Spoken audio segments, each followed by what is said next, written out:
Gift of Life was started in 1984 by Mr. Ed Pompane. Ed had had a transplant when he was 17, and so he really understood why Gift of Life was important to start. And we had humble beginnings.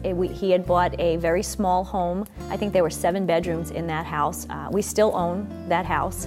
Sister Jane actually lives there now. The mission of Gift of Life is simple. It's to provide accommodations in a home-like, helpful environment for people that's really affordable.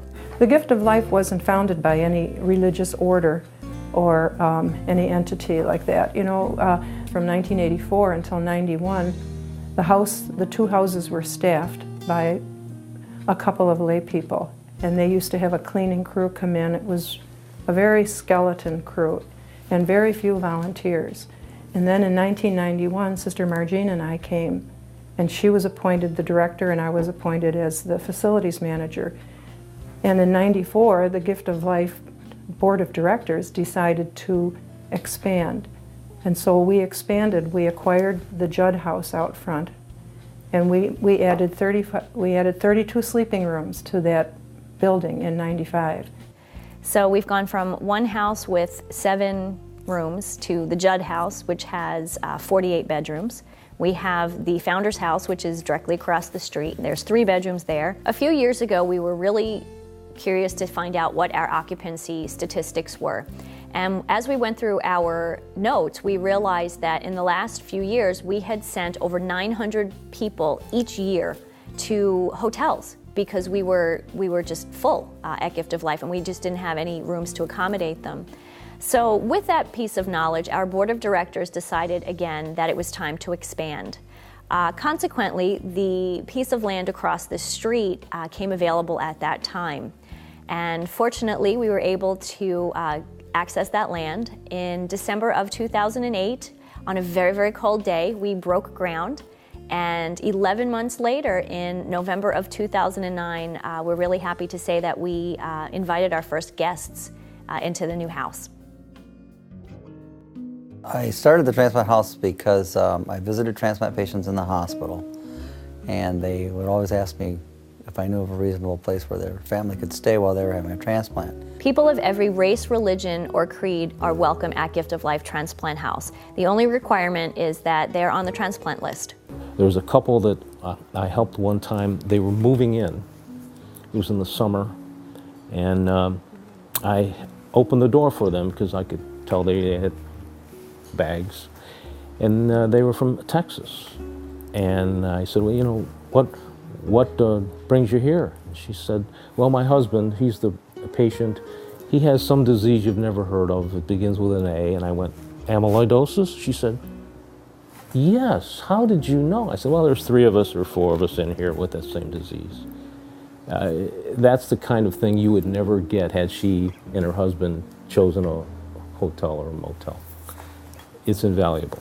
We were in a hotel for about a week before we got here, so it was hard, but then we came and took a tour here, and I don't know, we really liked it. Like, it was homey, and it's nice because people like are going through the same thing, so you have other people to talk to.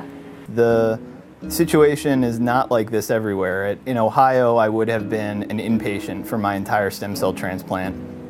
And so this was a definite advantage to be in a place where I could come and still have mobility as a patient. The people at the Mayo Clinic said, you know, this is a nice place to stay. There's a lot of, it's a great environment, a lot of support. You can't get a better location to the clinic. And so we came here, we had a tour, and we said, okay, we'll stay here when it's time. And then I got the call 6 months later, and we showed up. I had no idea what I was getting into. In the first month after their transplant, actually they stay right here in Rochester. The first week is in the hospital, roughly 7 to 10 days in the hospital, and then after that it's in the outpatient area. So they stay in Rochester, come to the clinic usually 2 or 3 times a week, and on the other days they get labs drawn. And we do a lot of adjustments of their medications in that early time period, monitoring their blood pressure and their weight and doing all kinds of different adjustments to make sure everything is as it should be. So they're key job at that early time period is to make sure they understand their medical treatment, what they're taking, their medicines that they're taking, and what adjustments that we're making. So we tell them to take this and that they're actually taking that. And then the other thing that they're doing is getting stronger at that point, because people are fairly profoundly debilitated or sick by the time they have their transplant. Many patients, can't get out of bed right away after the surgery and need to get stronger. At Gift of Life, we only charge $25 a night for guests to stay there. So it's really affordable for people, especially when you think of the cheapest hotel in town is $45 a night plus tax. And at that point, if they're staying at a hotel, they don't have all the extras that they have access to at Gift of Life. We have kitchens here, we have TV rooms, there's a laundry room here at Gift of Life, and those are things that people just don't have when they go to a hotel. I do recommend it, especially for the reason that I think people get, the support that people get from others. I think that's the most valuable thing about the transplant house. What's the worst part? What's the best part? How long did it take you? How do you feel? All of those things, I don't know how you would understand that if you lived even in a real luxurious hotel. You're not mingling with others who have experienced what you're about to experience. That, to me, was invaluable. The community at the Gift of Life Transplant House really is the success. It sounds like it could be cliche, but truly it isn't. It's the community that's created there that creates the love and the hope and the understanding. And I think that helps the healing process. But I think the biggest reason for the success of the transplant house is the support that both the transplant patient and their family members or caregivers receive while staying at the house. The whole community aspect of it was something I didn't, I think, anticipate at first, but realized that was probably one of the most important things that the Gift of Life Transplant House provided to me. And I think they can sometimes learn from each other. Seeing someone else go through it, knowing someone else is going through it compared to us telling them what it might be like when I've never gone through it myself, I think is very important. You meet people here who share your experience and the same problems, and you take strength from them and you give strength to them. It's really a nice place for having a transplant. It's the shared experience. We watch our loved one get very close to death, and we have this shared bonding from knowing how close our spouses were, or our brothers, or our mom or dad was to death, which is why they're here, and that they get brought back from that to have another chance at life. It's nice that the caregiver and patient knows that at any time there's somebody else there who cares, who they can go to, whether it's for an emergency, whether it's to share a cup of coffee, or just chat. And it's very much feels like you have a new family in the course of the time that you're staying at the house. The care and the love that people have with each other is really, really big and very touching. I met 4 people that had the same operation with the same disease, and I had no idea what to expect when things were done. Like, okay, when it's all said and done, am I going to be able to walk? These were the thoughts running through my mind. Sometimes when someone finishes the treatment and goes, you really feel like someone yours is leaving the house. I had one patient who was 68 waiting for a liver transplant for a cancer, and another girl who was 30 waiting for a transplant. They bonded, and they still correspond, and stuff that you would never expect. People become really close to each other, and I think it's pretty neat.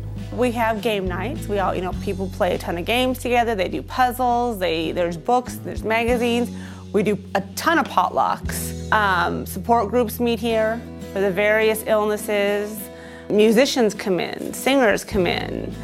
We do Thanksgiving and Christmas. We have a Halloween party.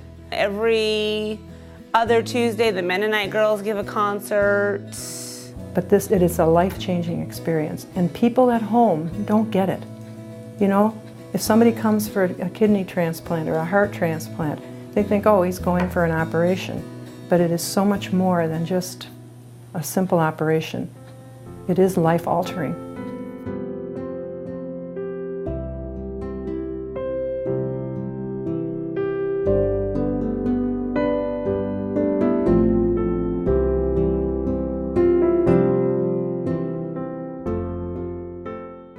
Gift of Life Transplant House is an independent nonprofit organization, which means we rely wholly on donations from the community and benefactors. It's very difficult being an independent non-for-profit in a town this size because there are plenty of them and everybody has a great cause. It's not part of the Mayo Clinic, which I think a lot of people assume that it is because it's so nice looking. It's as beautiful as all of the buildings at Mayo Clinic, so you just assume it must be part of the Mayo Clinic, but it's not. We're always looking for new ways to bring money into the house. This last year, one of our former guests, Adam Patrick, had in his mind that he was going to put together a 5K race for Gift of Life. Adam was a runner before his transplant, and shortly after his transplant, he started running again and just thought that this would be such a fantastic way to get people to hear about Gift of Life Transplant House and to raise money. So obviously we just did that last month and got over 100 people out for a 5K and raised over about $1,800 for the transplant house. So that's something that I'll always be a part of in the future, is my hope to, you know, help the operational costs and that are involved in helping people that need the transplant house. But those events are essential for bringing our friends together to help us raise money to help carry on our mission here and to pay our bills. Really is only there because people support it, so if people don't support it, then it won't be there.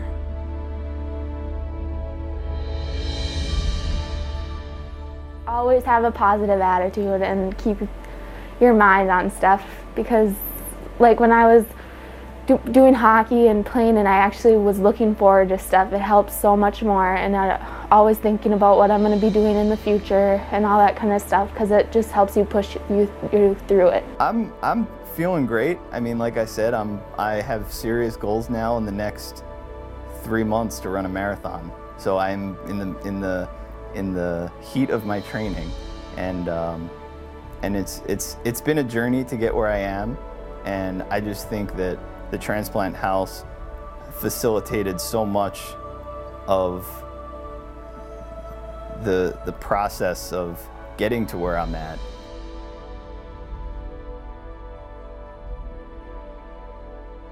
There is life after transplantation, and it's been good for me, and I would imagine it'd be good for anybody else that decides to go through it.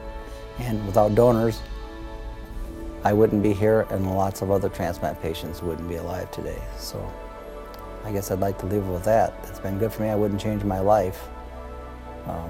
Wouldn't trade it for anything.